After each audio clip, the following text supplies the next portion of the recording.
तो है good morning guys, welcome back to another video. Hope आप सभी को ठीक होंगे।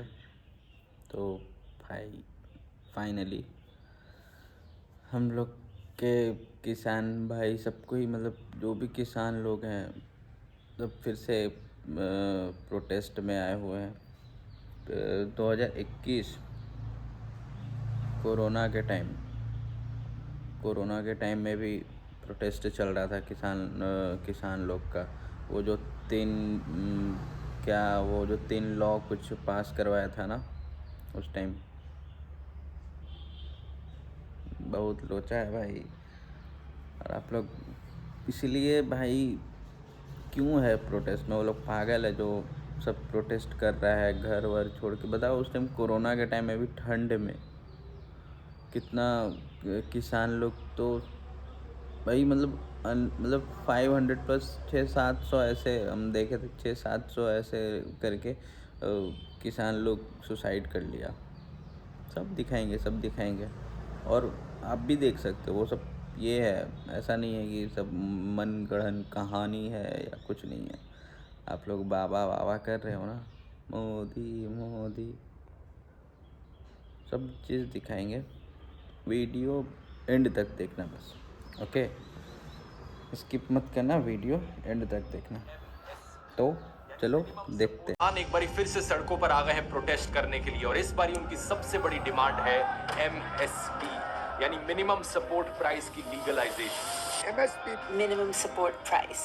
MSP for all crops. बहुत से न्यूज एंकर्स और यूट्यूबर्स का दावा है कि अगर सरकार ने डिमांड पूरी कर दी तो देश की इकोनॉमी तबाह हो जाएगी। देश को 10 लाख करोड़ से ज्यादा का खर्चा उठाना पड़ेगा। आखिर क्या सच्चाई है इसके पीछे की? क्या किसानों की डिमांड सही है या गलत? आइए समझते हैं फार्मिंग इंडस्ट्री की असलियत आज के इस वीडियो में। MRP यानी मैक्सिमम रिटेल प्राइस, ये वो दाम है जिससे ज्यादा में चीजें नहीं बेची जा सकती मार्केट में। MRP एग्जिस्ट करता है ताकि देश की आम जनता को, कंज्यूमर्स को प्रोटेक्ट किया जा सके। कोई भी कंपनी या दुकानदार हमें एक्सप्लॉइट ना करे। MRP नहीं होता तो आप इमेजिन कर सकते हो दोस्तों किस तरीके से लोगों को लूटा जाता। अब रेगिस्तान में हो, पानी की कमी हो रही है, ये लो पानी की बोतल 2000 रुपए की। आपके शहर में कुकिंग ऑयल की कमी हो रही है, ये लो 1000 रुपए पर लीटर का कुकिंग ऑयल खरीदो। अब MRP के ही कॉन्ट्रास्ट में इसकी उल्टी चीज है MSP यानी मिनिमम सपोर्ट प्राइस, कि कम से कम किसानों को इतना दाम तो दिया ही जाएगा उनकी फसलों का। सेम रीजन है ताकि कंपनीज और मिडलमैन उन्हें एक्सप्लॉइट ना कर सके। अगर खरीदने वालों ने एक माफिया बना रखा है तो किसान 2 रुपए पर किलो प्याज और 50 पैसे पर किलो गार्लिक बेचने पर मजबूर ना हो। कम से कम उसे एक मिनिमम प्राइस की तो गारंटी दी जाए। MRP की तरह MSP भी बड़ी लॉजिकल सी चीज है, इसलिए ज्यादातर पॉलिटिशियंस हमेशा इसके फेवर में ही खड़े हुए हैं। जैसे कि बीजेपी लीडर नरेंद्र मोदी 2014 से पहले। सुनिए उन्होंने क्या कहा। मिनिमम सपोर्ट प्राइस हर किसान के लिए वो सरदर्द बना हुआ है और सरकार के लिए वो मनमंसूबी करने का एक बहुत बड़ा तरीका बन गया। एक राज्य में गेहूं का मिनिमम सपोर्ट प्राइस एक होगा, बगल के राज्य में दूसरा होगा। एक जगह पर चावल का एक रेट होगा, दूसरी जगह दूसरा रेट होगा। खरीदने वाली भारत सरकार, लेकिन किसान को सही दाम नहीं मिलते। क्यों? दाम तय करने की नीति निर्धारित नहीं। वाह, कितने बढ़िया तरीके से नरेंद्र मोदी ने इस प्रॉब्लम को समझाया। तालियां हो जाए इनके लिए। लेकिन सिर्फ प्रॉब्लम ही नहीं, सॉल्यूशन भी बताते हैं ये। आगे सुनिए। और इसलिए भाई बहनों, हमने हमारे घोषणा पत्र में कहा है कि हम मिनिमम सपोर्ट प्राइस, उसके लिए एक नियम तय होंगे, उसके पैरामीटर तय होंगे, उसके आधार पर तय होगा। और इसलिए हमने कहा है किसान का जो इनपुट कॉस्ट आता है, पानी का खर्चा, मजदूरी का खर्चा, बिजली का खर्चा, बीज का खर्चा, खाद का खर्चा, दवाई का खर्चा, जितना भी उसकी लागत लगती है, उस लागत के ऊपर उसका 50% प्रॉफिट लिया जाएगा और उसको मिनिमम सपोर्ट प्राइस से खरीदा जाएगा। भारत में MSP को इशू किया जाता है CACP के द्वारा, यानी commission for agriculture costs and prices. ये एक डिसेंट्रलाइज्ड एजेंसी है जिसे 1965 में एस्टेब्लिश किया गया था। सवाल ये कि कौन किसानों के साथ खड़ा होए उनको ये सही दाम देने के लिए। मैं किसानों से ये सरकारों के दमन से मुक्ति दिलाना चाहता हूँ। नरेंद्र मोदी मुक्ति 600-700 भाई, मुक्ति तो मतलब क्या, मुक्ति क्या पाया? सुसाइड कर लिया, मुक्ति दिला दिया तो तुम लोग भाई। इसीलिए ये नहीं देखना चाहिए कि मतलब राम मंदिर बना दिया इससे। भाई चलो भगवान है, मंदिर बनाया, अच्छी बात है, पर इंसान मर रहा है उसका क्या। तो भारत के नरेंद्र मोदी, उन्होंने ना सिर्फ किसानों और एमएसपी की ये बात करी थी, बल्कि उन्होंने तो संकल्प भी ले डाला। भारत की आर्थिक स्थिति सुधारनी है तो भारत के किसान की स्थिति सुधारनी पड़ेगी, और उसी को लेकर के भारतीय जनता पार्टी आज आपका आशीर्वाद मांगने आई है। एक बार जोरदार तालियां हो जाए इनके लिए। क्या बेहतरीन तरीके से इन्होंने अपनी बात रखी है। मतलब पहले 2 मिनट में प्रॉब्लम समझाई, फिर अपना सॉल्यूशन भी दे दिया, और आगे जो बोलते हैं ये, उसे सुनकर आपकी आंखों में आंसू आ जाएंगे। लाल बहादुर शास्त्री कहते थे, जय जवान जय किसान। इन्होंने कहा, युद्ध के मैदान में जितने जवान मरे हैं उससे ज्यादा मेरे किसानों ने आत्महत्या की है, बेमौत मरना पड़ा है। और इसलिए मेरे भाइयों और बहनों, अगर भारत का जीवन बदलना है तो भारत के गांव का जीवन बदलना होगा। भारत का जीवन बदलना है तो भारत के गांव का जीवन बदलना पड़ेगा। सच बताऊं दोस्तों, मेरे लिए ज्यादा कुछ बोलने को बचा ही नहीं। इतने बढ़िया तरीके से नरेंद्र मोदी ने अपनी बात रखी। लेकिन इस वीडियो के बाद क्या हुआ? जनता ने अपना आशीर्वाद तो दे दिया। 2014 में नरेंद्र मोदी प्रधानमंत्री बन गए। 2 साल बाद उन्होंने एक और बहुत बड़ा वादा किया, 25th इंडिपेंडेंस डे मनाएगा, तब किसानों की इनकम डबल हो जाएगी। अब कुछ लोग कहेंगे, भाई कोविड आ गया इसलिए मोदी जी ऐसा नहीं कर पाए, उन्होंने अपनी मेहनत तो पूरी करी। अरे कोविड के 2 साल निकाल भी दो, 2022 नहीं तो 2024 तक तो डबल हो जानी चाहिए थी। किसानों की इनकम डबल करने की जगह, किसानों को एमएसपी एट C2 + 50% देने की जगह मोदी सरकार ने उल्टा क्या किया? 3 काले कानून पास किए, द 3 फार्म लॉज। इस पर मैंने पहले भी वीडियोस बनाए थे जब ये कानून पास हुए थे। एक वीडियो में तो ये भी आपको दिखाया था कि कितने अनकॉन्स्टिट्यूशनल तरीके से इन्होंने बिल पास किया पार्लियामेंट में। लेकिन दूसरी दिक्कत ये थी कि ये बिल्स एक्चुअली में कॉर्पोरेट्स को कितना फेवर कर रहे थे किसानों के ऊपर। ऐसा नहीं है कि उन कानूनों के आने से पहले किसान कॉर्पोरेट्स के साथ कॉन्ट्रैक्ट फार्मिंग नहीं कर सकते थे, ऑब्वियसली कर सकते थे। लेकिन उन 3 फार्म लॉज में जो लिखा था वो बेसिकली ऐसा कहने जैसा था कॉर्पोरेट्स को कि कहीं से कुछ खरीदो, कहीं बेचो, अपनी मंडी लगाओ, मजे ही मजे। सरकारी मंडी पर टैक्स होगा लेकिन प्राइवेट मंडी से टैक्स हटाओ। जिसे हम काला बाजारी कहते रहे, उस तरीके की होर्डिंग करो, आर्टिफिशियल प्राइस राइज करवाओ, मजे ही मजे।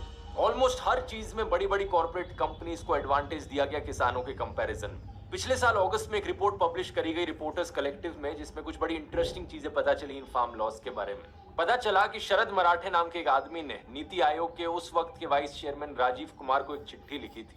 ये दोनों पहले से ही एक दूसरे को जानते थे। इस चिट्ठी में लिखा गया था कि कैसे इंडिया में market driven agriculture business model लाने की जरूरत है। 16 अक्टूबर 2017 के निकाले गए नीति आयोग के इस ऑफिस मेमोरेंडम को देखिए। इसमें उसी शरद मराठे के कॉन्सेप्ट नोट की बात करी गई। इसमें सजेस्ट किया गया कि नीति आयोग इसको लेकर एक टास्क फोर्स बिठाए, और गेस व्हाट, एक टास्क फोर्स बिठाई गई। कौन था उस टास्क फोर्स पर? शरद मराठे खुद। इसके अलावा बड़ी बड़ी कॉर्पोरेशंस जैसे कि Adani group, Patanjali, big basket, Mahindra group, ITC। लेकिन कोई भी फार्मर इस टास्क फोर्स में नहीं था। इनफैक्ट फार्मर तो छोड़ो, कोई फार्मर ऑर्गेनाइजेशन या इकोनॉमिस्ट तक इस टास्क फोर्स में नहीं था। अगली रिपोर्ट हमें बताती है कि कैसे अडानी ग्रुप की कंपनीज चाहती थी कि देश के एसेंशियल कमोडिटीज एक्ट को रिपील किया जाए, क्योंकि ये एक्ट एक्चुअली में कंपनीज को रोकता था होर्डिंग करने से। अडानी ग्रुप क्यों चाहता था इस एक्ट को हटाना? शायद इसका कनेक्शन एक पुराने इवेंट से है, 2015 का दाल scam. In April this year, the price of arhar dal started spiking all of a sudden. The dal, which was available in the market for less than 70 rupees, started costing more than 200 rupees. 2015 में दोस्तों दाल का दाम 200 रुपए पर kilo पहुंच गया था। सरकार ने रेड मारी, 6077 रेड्स हुई। 70,000 टन से ज्यादा दाल को सीज किया गया, जिसे इलीगली होर्ड किया जा रहा था। कौन इसका फायदा उठा रहा था? बिजनेस टुडे की रिपोर्ट को देखिए। कंपटीशन कमीशन ऑफ इंडिया ने रेड मारी ग्लेनकोर, एक्सपोर्ट ट्रेडिंग ग्रुप और एडलवाइस ग्रुप के ऑफिसेस पर। एक इनकम टैक्स प्रोब करा तो पता चला कि ग्लेनकोर, एडलवाइस और ETG मेजर प्लेयर्स थे इस पल्स प्राइस रिगिंग केस में। और फाइनली अब इस EPW रिपोर्ट को देखिए। ग्लेनकोर का इन्वेस्टमेंट था ETG ग्रुप के ETC agro processing India private limited में, और अडानी ग्रुप का कनेक्शन था ग्लेनकोर के साथ एक जॉइंट वेंचर के जरिए केम ऑयल अडानी प्राइवेट लिमिटेड। तो सिंपल सी बात है दोस्तों, जब दाल 200 रुपए पर किलो में बिक रही थी, आम आदमी को नुकसान सहना पड़ रहा था। किसानों को फायदा नहीं हो रहा था, बल्कि बीच की कुछ कॉर्पोरेट कंपनीज को फायदा हो रहा था। और सरकार को ऐसे केस में क्या करना चाहिए था? एंटी होर्डिंग लॉज को और स्ट्रिक्ट बनाया जाए या और रिलैक्स कर दिया जाए, ताकि कंपनीज के लिए होर्डिंग करना और आसान हो जाए। ऑब्वियसली और स्ट्रिक्ट बनाना चाहिए था उन्हें, लेकिन सरकार लेकर आई ये 3 फार्म लॉज। कुछ लोगों ने फार्म लॉस को जस्टिफाई करने के लिए कहा कि देखो, स्वामीनाथन रिपोर्ट ने भी मेंशन किया था कि एग्रीकल्चर सेक्टर को लिबरलाइज करने की जरूरत है, मार्केट रिफॉर्म्स लाने की जरूरत है। ये बात सच है। स्वामीनाथन रिपोर्ट को अगर आप देखोगे, 5th रिपोर्ट के पेज नंबर 31 पे लिखा हुआ है कि कैसे स्टेट एपीएमसीज के रोल को रिव्यू करने की जरूरत है, हमें एक सिंगल इंडियन मार्केट की तरफ बढ़ने की जरूरत है। फार्म लॉज लाते वक्त भी सरकार ने कहा था 1 नेशन 1 मार्केट, लेकिन प्रॉब्लम यहाँ डिटेल्स में आती है। ऊपर ऊपर से जो मार्केटिंग की टर्म्स है, इन्हें तो किसी भी तरीके से तोड़ मरोड़ के यूज किया जा सकता है। The devil is in the details. लेकिन स्वामीनाथन रिपोर्ट ने जब एमएसपी की बात करी थी, C2 + 50% फॉर्मूला की बात करी थी, फार्म लॉज में उन्हें कहीं नहीं लाया गया था। आज के दिन एमएसपी की इंप्लीमेंटेशन का स्टेटस जानते हैं क्या है दोस्तों? सेंट्रल गवर्नमेंट के द्वारा अपॉइंट की गई शांता कुमार कमेटी का एस्टिमेट है कि सिर्फ 6% फार्मर्स को देश में बेनिफिट मिलता है एमएसपी का। कुछ और रिपोर्ट्स हैं जो कहती हैं कि ये 6% एक अंडर एस्टिमेट है, लेकिन हम शांता कुमार पर यहाँ यकीन करते हैं, जो कि खुद एक बीजेपी पॉलिटिशियन है और फॉर्मर चीफ मिनिस्टर रहे हैं हिमाचल प्रदेश के। साल 2020 में इन्होंने द प्रिंट को बताया था कि सिर्फ 6% एलीट फार्मर्स को बेनिफिट मिलता है एमएसपी का, और वही लोग फार्म लॉस को अपोज कर रहे हैं। ये बात कहीं ना कहीं सही है। ज्यादातर फार्मर्स जो आज के दिन प्रोटेस्ट कर रहे हैं वो हरियाणा, पंजाब के हैं और कुछ वेस्टर्न यूपी के हैं। ऐसा क्यों है? खुद ही सोचकर देखो दोस्तों। 2 टाइप के किसान हैं यहाँ पर। एक वो किसान जिससे कुछ छीना जा रहा है, जिसे अभी एमएसपी मिलती है लेकिन उससे एमएसपी छीनी जा रही है, वो प्रोटेस्ट करेंगे। या दूसरी तरफ वो किसान जिन्हें कभी एमएसपी मिली ही नहीं। बिहार का एग्जाम्पल लेकर देख लीजिए। 2006 में बिहार ने एपीएमसी एक्ट को अबॉलिश कर दिया था। बिहार के किसानों को इससे क्या मिला? ये रिपोर्ट हमें बताती है कि 2007-8 और 2016-17 के बीच में इन 10 सालों में एक भी ऐसा सीजन नहीं रहा जहां पर बिहार के किसानों को एमएसपी के ऊपर का दाम मिला हो। 2018 की रिपोर्ट, बिहार में फार्मर्स को गेहूं बेचना पड़ा एमएसपी से कम दाम पर।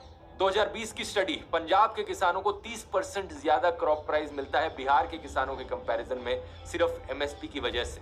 तो देश के बाकी जो किसान प्रोटेस्ट नहीं कर रहे हैं, उनकी हालत और भी ज्यादा बदतर है। होना तो ये चाहिए कि बाकी 94% किसानों को भी एमएसपी के दायरे में लाया जाए, लेकिन सरकार ने क्या करने की कोशिश करी? जिन्हें एमएसपी मिल रहा था उनसे भी एमएसपी छीनने की कोशिश करी थी। इसलिए 3 साल पहले हमें भारी स्केल पर फार्मर्स प्रोटेस्ट देखने को मिले थे। 1 साल तक प्रोटेस्ट चले, करीब 600 से 700 लोग उन प्रोटेस्ट में मारे गए और उसके बाद उन फार्म लॉज को थैंकफुली वापस ले लिया गया। और अब जानते हैं क्या? जब प्रोटेस्ट दोबारा शुरू हुआ है तो उस ओरिजिनल डिमांड के लिए हुआ है जो नरेंद्र मोदी ने 2014 में करी थी, एमएसपी की लीगल गारंटी, किसानों को उनका सही दाम मिलना। लेकिन एमएसपी की डिमांड अगर नरेंद्र मोदी करे तो सही और किसान करे तो ये गलत हो जाती है। हिपोक्रेसी की भी सीमा होती है। 20 फरवरी के इस आर्टिकल को देखिए। सरकार ने 177 से ज्यादा सोशल मीडिया अकाउंट्स को बैन कर दिया सिर्फ इसलिए क्योंकि वो किसानों के हक की बात कर रहे थे। जब इन अकाउंट्स को बैन किया गया तो ट्विटर ने एक पब्लिक रिप्लाई भी दिया था, हम सरकार के ऑर्डर को सुनकर अकाउंट्स बैन कर रहे हैं, लेकिन जो सरकार कर रही है वो गलत है, फ्रीडम ऑफ एक्सप्रेशन के खिलाफ जाता है। किसान एकता मोर्चा का जो पेज था उस पर 5 लाख फॉलोअर्स थे। 2 साल से बैंड पड़ा है वो, पिछले फार्मर्स प्रोटेस्ट में बैन किया था। ट्विटर पर बहुत से जर्नलिस्ट और यूजर्स का ये कहना है जब जब उन्होंने फार्मर्स के फेवर में बात करी, सरकार ने उनके अकाउंट्स को बैन कर दी। और जब मैं अपने वीडियो में कहता हूं कि देश डिक्टेटरशिप की ओर गिरता जा रहा है तो कुछ लोग कहते हैं ना भाई ना, देश अभी भी डेमोक्रेसी। बताना कौन सी डेमोक्रेसी में आपने सुना है कि जो लोग किसानों के फेवर में बात करें सोशल मीडिया पर, उनके मास स्केल पर सोशल मीडिया अकाउंट्स बैन कर दो? मैंने तो ऐसा किसी डेमोक्रेसी में होते हुए नहीं देखा। ये एक्सेल फाइल कैलकुलेशंस के साथ आप सामने स्क्रीन पर देख सकते हैं। ये दिखाती है हरियाणा में आज के दिन मिलेट की खेती यानी बाजरे की खेती की क्या इकोनॉमिक वायबिलिटी है। ये दूसरा जो आप चार्ट देख रहे हैं इसमें बेसिकली चीजें 2 हिस्सों में डिवाइडेड है। लेफ्ट साइड में अगर आप खेती को बिजनेस की तरह करते हैं, यानी कि आप जमीन रेंट पर लेते हैं और लोगों को हायर करते हैं अपने खेत में काम करने के लिए, ऐसे केस में जो सबसे बड़ा खर्चा आपको आएगा वो है मैन पावर का 57%, ट्रैक्टर रेंट 7% और जमीन का किराया 31%। इस केस में प्रति एकड़ आपको लगभग 20,000 रुपए का नुकसान होगा। तो ये बिजनेस मॉडल फेल है। दूसरे केस में अगर आपकी जमीन है और आप खुद खेती कर रहे हैं तो सबसे बड़ा खर्चा आता है पानी का और बीज का, और ऐसे केस में लगभग 34,000 रुपए प्रति एकड़ का प्रॉफिट हो पाता है। ये 1 साल के टाइम पीरियड में देखा जा रहा है। लेकिन एक किसान को रिस्पेक्टिवली अगर पूरे परिवार का अपना खर्चा चलाना है तो 34,000 साल के लिए कुछ भी नहीं होता। यहाँ 2 लाख रुपए तो कम से कम मानने चाहिए हमें। इसलिए दूसरे केस में भी अगर ये बिजनेस मॉडल काम करना है तो इसके लिए किसान के पास कम से कम 3 एकड़ की जमीन होनी चाहिए। इसे देखकर आपको अंदाजा लग जाना चाहिए कि खेती करनी आज के दिन कितनी कितनी मुश्किल है। ये वाली जो कैलकुलेशन थी ये बाजरा के लिए थी, मिलेट्स के लिए, लेकिन यही प्रॉफिट मार्जिन बढ़ जाता है अगर हम धान की फसल को कंसिडर करें तो। इस केस में आप स्क्रीन पर देख सकते हैं 48,000 रुपीज पर ईयर का प्रॉफिट है पर एकड़ अगर खुद की जमीन है, और इसे अगर एज अ बिजनेस किया जाए जमीन लीज पर लेकर तो भी कुछ थोड़ा सा प्रॉफिट बनाना पॉसिबल है, करीब 3,000 रुपए पर एकड़ का पर ईयर प्रॉफिट। इससे दो चीजें क्लियरली पता चलती है। पहला तो ये कि जिन किसानों के पास 3 एकड़ से कम जमीन है उनके लिए गुजारा चलाना बहुत मुश्किल है। यही कारण है कि बहुत सी स्टेट्स में किसान खेती छोड़कर मजदूरी करने लग गए हैं या बेरोजगार बन गए हैं। सिर्फ जिन किसानों के पास बड़ी जमीनें हैं वही ढंग से प्रॉफिट कमा पा रहे हैं। मेंशन करना जरूरी है कि स्वामीनाथन रिपोर्ट के अनुसार एमएसपी इकलौता सेफ्टी नेट नहीं था किसानों के लिए। उस रिपोर्ट ने यह भी मेंशन किया था कि किसानों को एम्पावर करने के लिए हमें देश भर में 50,000 से ज्यादा फार्म स्कूल्स बनाने चाहिए, नए इनोवेशन के तरीके सिखाने चाहिए किसानों को, नॉलेज के थ्रू एम्पावरमेंट करनी चाहिए। स्वामीनाथन कमेटी की दूसरी रिपोर्ट में कहा गया था कि गांव-गांव में हमें फूड ग्रेन बैंक्स बनाने चाहिए नेचुरल कैलेमिटीज के लिए। आज जब हम जानते हैं कि कोविड-19 जैसा पैंडेमिक आया जिसकी वजह से कई लोग भूखे मरे, एमएस स्वामीनाथन बड़े विजनरी इंसान थे। वो जानते थे कि कोई भी ऐसी नेचुरल कैलेमिटी आ सकती है और उससे बचने के लिए फूड ग्रेन बैंक्स बहुत जरूरी हैं। देखना ये काम एक्चुअली में मिनिस्ट्री ऑफ एग्रीकल्चर का है कि वो रूरल गोडाउन्स, वेयर हाउसेज और कोल्ड स्टोरेज की स्थापना में मदद करें और फिर इस इंफ्रास्ट्रक्चर के यूज को सब्सिडाइज किया जाए हिल फार्मर्स के लिए। लेकिन ओहो, ऐसा हो गया तो प्रधानमंत्री मोदी के दोस्त गौतम अडानी अपना धंधा कैसे चलाएंगे। मैंने आपको एक पिछले वीडियो में बताया था कि कैसे 2021 में एक इंसिडेंट हुआ जहां पर गौतम अडानी की कंपनी ने किसानों को सिर्फ 12 रुपए पर किलो दिए एप्पल्स खरीदने के, जो कि कॉस्ट ऑफ प्रोडक्शन से भी कम दाम था। जो मैक्सिमम उनकी कंपनी ने पे किया वो 72 रुपए पर किलो था फॉर प्रीमियम 100% कलर एप्पल्स, और इन्हीं एप्पल्स को जाकर मार्केट में 250 रुपीज पर किलो में बेचा गया। एक किसान डिम्पल पंजदा ने दवायर को बताया कि कैसे अडानी ने ए ग्रेड एप्पल साल 2011 में 65 रुपए पर किलो में खरीदे थे। 10 साल बाद सिर्फ 7 रुपए पर किलो और दिए गए उन एप्पल्स को खरीदने के। ऐसा क्यों? क्योंकि स्वामीनाथन रिपोर्ट के अनुसार जो सफिशिएंट कोल्ड स्टोरेज फैसिलिटीज बनानी है किसानों के लिए वो बनाई ही नहीं गई। अगर किसानों के पास सही जगह नहीं होगी स्टोरेज की तो या तो उन्हें अपनी फसल बेचनी पड़ेगी या फिर वो सारे एप्पल्स बर्बाद हो जाएंगे। देश भर में ढेर सारे किसानों को इसी तरीके से ब्लैकमेल किया जाता है। डिम्पल पंजदा का तो ये भी कहना था कि उनके एनजीओ को पता चला कि कैसे अडानी को जमीन बहुत ही सस्ते दाम पर दी गई शिमला के डिस्ट्रिक्ट के कई जगहों पर 3 कोल्ड स्टोरेज सेंटर्स बनाने के लिए। दोस्तों, देश में आज सरकार ने एमएस स्वामीनाथन जी को भारत रत्न का अवार्ड तो जरूर दे दिया है, लेकिन अगर कोई किसान बात कर ले स्वामीनाथन रिपोर्ट को इंप्लीमेंट करने की तो उनकी आवाज दबाई जाती है, टीयर गैस के गोले फेंके जाते हैं। और इस सब में मीडिया क्या करता है? मीडिया किसानों को बदनाम करने की कोशिश करता है। ये सारे टीवी न्यूज एंकर्स किसानों के खिलाफ ही प्रोपेगेंडा फैलाते हैं। झूठी खबरें फैलाई जाती हैं कि कभी ये खालिस्तानी हो गए, कभी देशद्रोही हो गए, कभी कह दो कि इनकी डिमांड से पूरे देश की इकोनॉमी खत्म हो जाएगी। इसकी बात आगे करता हूं, लेकिन खुद ही सोचकर देखो, जब किसान प्रोटेस्ट नहीं कर रहे होते तो मीडिया कितनी बारी बात करता है किसानों के बारे में। जब रोज किसान आत्महत्या करते हैं, जब मजबूर हो जाते हैं प्याज को 2 रुपए पर किलो बेचने में, कितनी डिबेट्स करी जाती हैं न्यूज चैनल्स में। यूट्यूबर रमित वर्मा ने 202 डिबेट्स को एनालाइज किया 4 हिंदी न्यूज चैनल्स की। आज तक न्यूज 18, जी न्यूज और इंडिया टीवी, इन 202 प्राइम टाइम डिबेट्स में से कितनी डिबेट्स किसानों के ऊपर करी गई, बेरोजगार यूथ के ऊपर करी गई? 0, बिल्कुल 0।